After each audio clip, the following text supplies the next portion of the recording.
Hey everyone. So this is part 2 of my 23andMe results. So in the previous video, I just went over my ancestry and all the places that my ancestors traveled from. So now I'm going to talk about everything else within my results. So I'm first going to go to find out my haplogroup.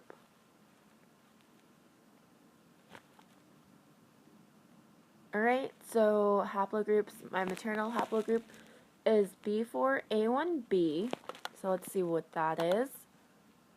Okay, won't we do that?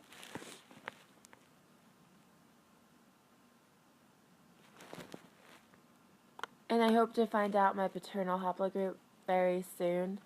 My dad is going to take the test so we can figure out which, origins came from which side, hopefully. Alright, so maternal haplogroup, this is a subgroup of B45. It's about 50 to 60,000 years old, and the descendant from this haplogroup came from either the Americas, Asia, or Polynesia.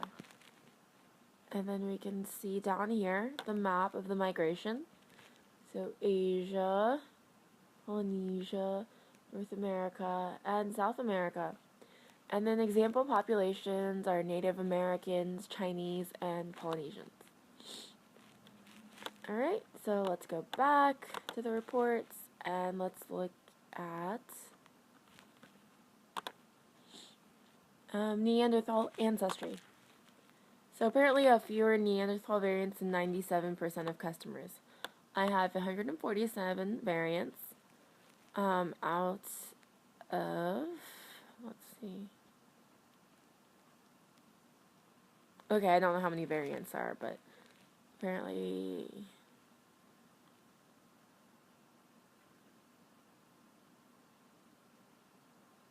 okay. So one Neanderthal variant associated with having less back hair and one associated with my height. So those are the variants. They came all the way from Germany. Okay. Let's look at carrier status. So, scrolling down. I've already looked at this, so I know it's not as exciting. The first video, I was sharing it with you guys as I was learning about everything, but then I encountered technical difficulties, and it was a mess. So, I don't have any variants detected for any of these. It's not a carrier for any of these illnesses, which is great, So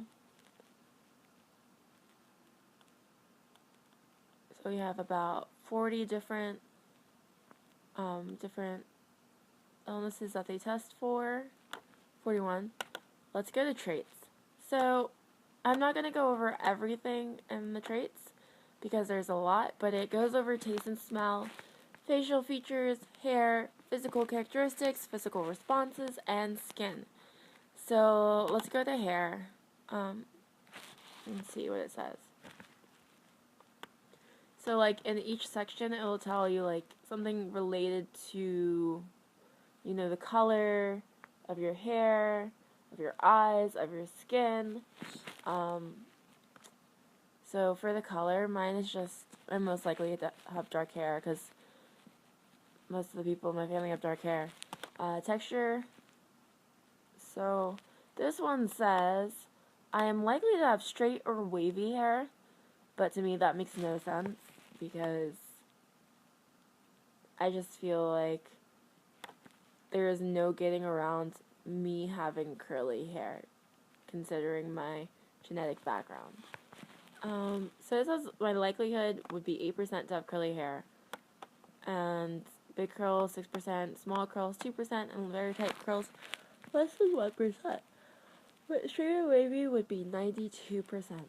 So my curls are fairly, I want to say they're a mix between big curls and small curls. Like when it's wet, it's kind of wavy / loose curls. loose, smaller curls.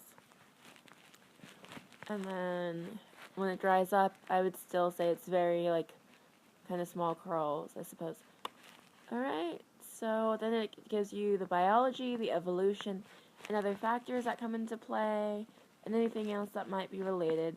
So you can learn a lot about your background and your physical traits, and you can also know a little bit about your wellness in the wellness reports. So this one's new. It's genetic weight. It tells you if you're predisposed to weigh less, same or more than most people that are, I'm guessing, 23andMe customers. It tells you if you're lactose intolerant. Well, not if you are, but your likelihood to be. Saturated fat and weight, your alcohol flush reaction, your caffeine consumption. I consume so much caffeine. That is crazy. So this is very true, and this is very true. You're less likely a deep sleeper. Normally, I am actually a really deep sleeper, but lately, I haven't been getting any sleep because of stress. But if we want to look back at my life, I am a deep sleeper. So, it just tells you your sleep movement, muscle composition, and etc. So this is everything you could look forward to if you do the 23andMe test. I did the test where it was more expensive, but if you just want to find out your genetic makeup, where your ancestors came from, you can do the cheaper version, the cheaper test. And that one is just the ancestry. So this extra stuff over here where I am highlighting, this is the extra, bucks, big bucks. Alright, and then there's one last thing I want to show you guys. So we're going to go to the home page. I think it's there. So it also shows you if you have any DNA relatives and how close they are. So I'm going to click here. And for this, it just tells you their name, how close of a relationship they have to you, and how many DNA segments they share. So that's that. And then you can also search for it by, like, name, surname, ancestor birthplaces, mom's side, dad's side. If you have your parents, like either parents have done the ancestry, I can't speak, I'm sorry. If either of your parents have done the ancestry reports. So I feel like I'm pretty satisfied with my results, learning that I have a very diverse background. Like, I already knew that I was multiracial, but I didn't know how mixed each different background was. I kind of assumed that I was just like 4 different things, and the truth is that it's a big mix of broadly European, broadly East Asian, a little bit of Southeast Asian, a very little Native American, very little North African. This is just less than 0.1%, so I don't know. And then the big one was 39.2% West African, which I believe is from the Ivory Coast because, the slave trade and everything. And then we have an extra, 2% from different parts of Africa. So I found that exciting and just really interesting, and I can't wait to just, learn more and just see what else I can find out about everything related to this. So I hope you guys enjoyed the video. Let me know if you have any questions, or if you have anything to say, just comment below. Alright, so that is everything. I'm just gonna show you, what you can expect to see. Those are my chromosomes. Yep, and that's everything. Bye, guys.